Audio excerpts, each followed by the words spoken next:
स्वागत है दोस्तों पार्ट 2 में। पिछले भाग में हमने देखा कि आलिया ने बच्चे की जान लेने की कोशिश की। निखिल और उसकी पत्नी माया दोनों ने मिलकर उसे इलेक्ट्रिक शॉक देकर आलिया को स्विच ऑफ कर दिया। अब आगे हर बार की तरह इस बार भी पुलिस देर से पहुंची। माया और बच्चों को अस्पताल भेज दिया गया। दूसरी ओर आलिया को उसकी कंपनी वापस भेजा गया ताकि उसकी मरम्मत की जा सके। डॉक्टर और वैज्ञानिक सभी मिलकर आलिया की जांच करने लगे।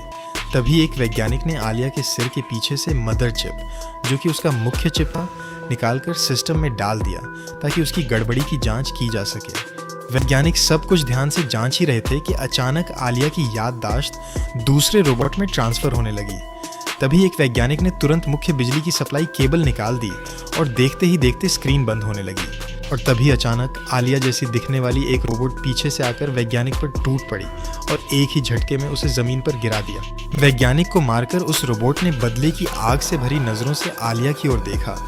उधर पुरानी आलिया अब पूरी तरह से ठीक होते ही आलिया सीधे निखिल के पास पहुंच गई, जो कि एक छोटी सी टपरी पर बैठा टेंशन दूर करने वाली तरल दवा घूंट घूंट कर पी रहा था। दोनों के बीच जबरदस्त जुबानी जंग हुई। आखिर में आलिया गुस्से में निखिल से कहती है, निखिल, मैं तुम्हारी पत्नी और बच्चों को बैठे बैठे ही मार डालूंगी और तुम कुछ भी नहीं कर पाओगे। ये सुनकर निखिल आग बबूला हो जाता है और अचानक आलिया की पीठ से उसकी मदर चिप निकाल लेता है। फिर वह उसे लेकर भागते हुए सीधे अस्पताल की ओर दौड़ पड़ता है। लेकिन अस्पताल में आलिया, जो पहले ही सक्रिय हो चुकी थी, मौजूद थी, माया और बच्चों को मारने के इरादे से। वह चारों ओर माया को ढूंढ रही थी। तभी निखिल ने तुरंत माया को खबर दी और अस्पताल से भाग जाने के लिए कहा। और तभी अचानक आलिया ड्राइविंग सीट की खिड़की पर आ धमकती है और आलिया ने माया को झटके से पकड़कर ड्राइविंग सीट से बाहर खींच लिया और पास खड़ी एक कार के ऊपर फेंक मारती है। आलिया माया से कहती है, माया, तेरे दिल में निखिल बसा है ना, आज मैं तेरा यही दिल निकाल कर फेंक दूंगी। इतना कहकर आलिया माया का दिल निकालने लगती है।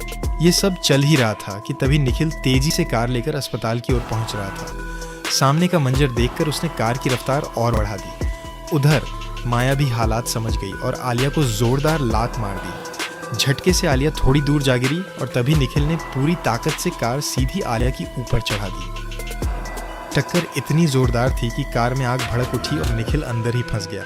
तभी माया दौड़ती हुई आई। उसने निखिल को कार से बाहर खींच निकाला और उसे थोड़ी दूर सुरक्षित जगह पर ले गई। लेकिन आलिया, वह अभी भी मरी नहीं थी। आधी जली हुई, लड़खड़ाती हुई कदमों से वह माया की ओर बढ़ी और अपने शरीर से कार का एक टुकड़ा निकालकर उसी से माया को मारने ही वाली थी कि तभी पीछे से निखिल आया और एक लोहे की रॉड उठाकर आलिया के सर पर जोरदार वार कर दिया। लेकिन आलिया पर कोई असर नहीं हुआ। ये देख निखिल फिर वार करने बढ़ा, पर आलिया ने एक हाथ से उसे रोक लिया। तभी माया ने कार का टुकड़ा उठाकर सीधे आलिया की आंखों में घुसा दिया और अंततः आलिया का खात्मा हो गया। निखिल ने माया को उठाया और कसकर गले लगा लिया, ये सोचते हुए कि अब खतरा टल चुका है। लेकिन कंपनी की लेबोरेटरी में आलिया की मेमोरी लगातार ट्रांसफर हो रही थी और आखिरकार एक नई आलिया फिर से जिंदा हो गई। दोस्तों, ये कहानी आपको कैसी लगी? अगर अच्छी लगी हो तो लाइक ज़रूर करें और कमेंट करके हमारा हौसला बढ़ाएं।